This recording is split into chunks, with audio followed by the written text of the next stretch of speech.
Hi friends, పొడుగాటి జుట్టు అంటే ఎవరికి ఇష్టం ఉండదండి. అందుకే చెప్పా, lengthy hair is the desire of many.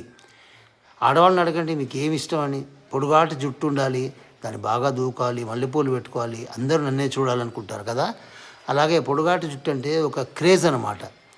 పెళ్లి కొడుకులు కూడా అమ్మాయికి జుట్టు బాగా ఉందా అని అడుగుతారు. అత్తగారు అయితే ముందే అడుగుతారు, జుట్టు ఉందా మీ అమ్మాయికి, బాగా వంట చేస్తుందా, ఇల్లు బాగా చూస్తుందా. కాదు, జుట్టు ఉంటే చాలు, అది ఆడవాళ్ళకి మెయిన్ ఇంపార్టెంట్. కాబట్టి lengthy hair is the desire of many అని అన్నాను. కరెక్ట్ కదండి, ఒప్పుకుంటారా? చూస్తూ ఉండండి, నా ఛానల్ని సబ్స్క్రైబ్ చేస్తూ ఉండండి. Bye, see you soon.